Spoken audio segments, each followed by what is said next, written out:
Почему про Соединенные Штаты Америки вновь заговорили? А потому что были опубликованы данные допроса убийцы Джона Леннона. Он в августе предстал перед комиссией по досрочному освобождению, но вот эти вот записи, этого допроса, которые были проведены в августе, были опубликованы только вот несколько дней назад, а только несколько дней назад они стали достоянием общественности. Прокуратура разрешила публикацию этих данных.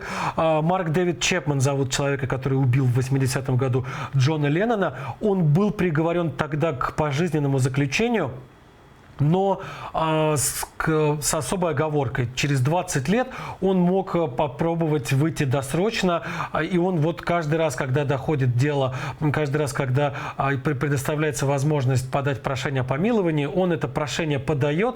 И вот в этом году было одно из таких прошений.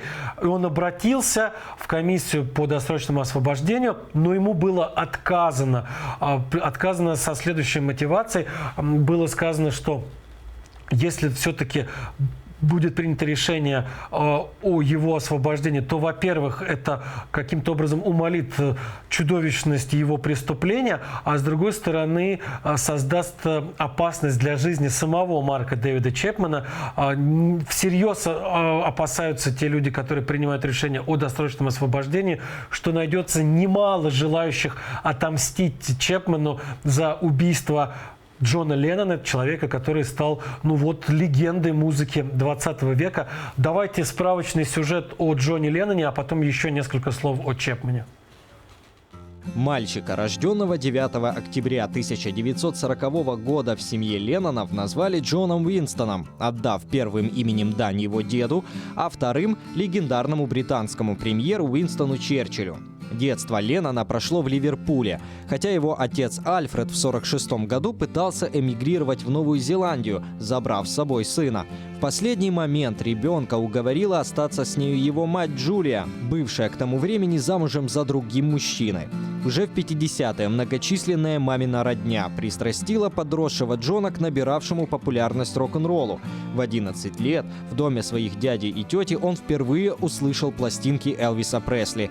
Они же дали Леннону-подростку первые уроки игры на музыкальных инструментах – фортепиано и банджо. На 16-летие юноша получил в подарок от мамы свою первую акустическую гитару. Главным условием покупки инструмента был запрет на игру на нем в доме тети и дяди. Их сильно расстраивало увлечение молодого родственника рок-н-роллом. Пристрастившие мальчишку к музыке родственники вскоре решили, что совершили ошибку и всячески отговаривали Джона от намерения стать музыкантом.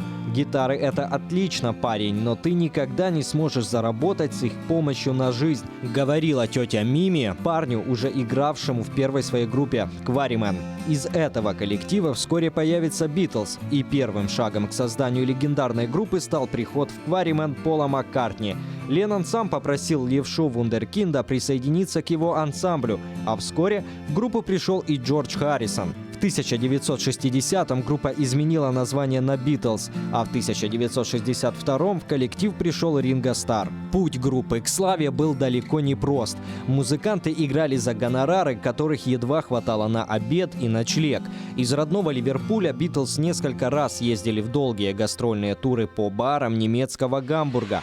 Однако первый настоящий успех ждал их именно в Великобритании после записи дебютного альбома «Please Please Me». Авторами 8 из 14 песен, записанного всего за 10 часов диска, значились Леннон и Маккартни.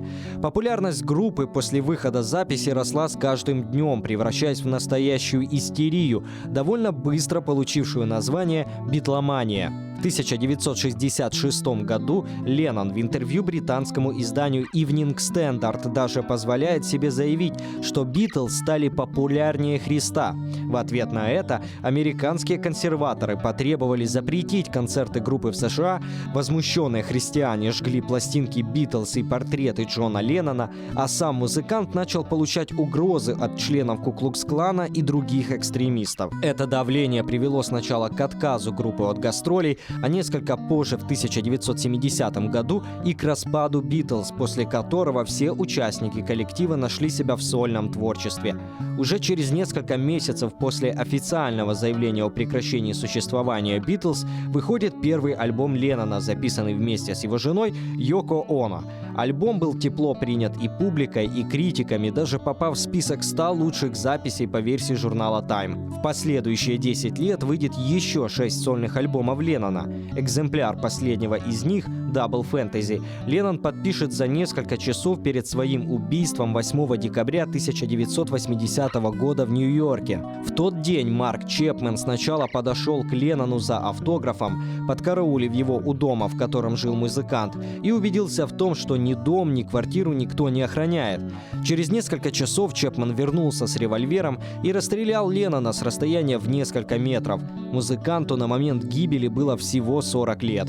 Подписанный Ленноном виниловый диск Чепмена какое-то время фигурировал среди вещественных доказательств убийства, но вскоре был передан человеку, который нашел пластинку на месте преступления. С тех пор пластинка несколько раз меняла владельца, последний из которых купил ее в 2017 году за 1 200 000 фунтов. Чепмен впервые за все то время, что он находится в тюрьме, с 1980 года, с момента убийства Джона Леннона, он отбывает срок, пожизненный срок. Так вот, он впервые за это время заявил о том, что раскаивается в содеянном, сказал, что испытывает чудовищный стыд из-за того, что он сделал, признался в том, что убил Леннона только из-за того, что хотел прославиться. И вот для того, чтобы прославиться, выбрал человека, которого, знают все и любила половина мира. Более того, судя по тем данным, которые опубликованы, вот этот самый Чепмен рассказывает сейчас, по крайней мере, о том, что у него были некие сомнения. Он колебался, убивать или не убивать Леннона, после того, как подошел к нему в тот злополучный день с диском, после того, как получил автограф на этом диске. Чепмен теперь рассказывает, что Леннон был к нему добр, улыбался и вообще произвел впечатление очень хорошего человека. И Чепмен даже колебался, убивать или не убивать его после этого, но все-таки принял решение убить Леннона, причем сейчас, исходя из того, что говорят люди из комиссии по помилованиям, они в том числе не хотят выпускать Чепмена, и потому что он фактически не оставил Леннону никаких шансов, потому что пришел не просто с револьвером, а с револьвером с разрывными пулями. То есть у него изначально, он какое-то время назад говорил о том, что хотел всего лишь ранить, у него изначально была задача все-таки именно убить Джона Леннона. Теперь он рассказывает о том, что он раскаивается, о том, что в тюрьме он стал настоящим христианином, и он как последователь Христа хочет теперь посвятить свою жизнь на свободе, каким-то образом исправить те ошибки, которые сделал, замолить свои грехи. Пока не получается, пока его оставили за решеткой, в следующий раз он сможет попробовать вновь обратиться в комиссию по помилованиям в августе 2020 года. Скорее всего, он так и сделает. И даже если вдруг будет принято решение о том, чтобы выпустить его, чтобы его помиловать, конечно, Леннона это не вернет, но, скорее всего, и как показывает опыт бесконечного числа прошлых просьб о помиловании, его оставят отбывать этот пожизненный срок за решеткой, и он действительно проведет остаток своих дней в тюрьме.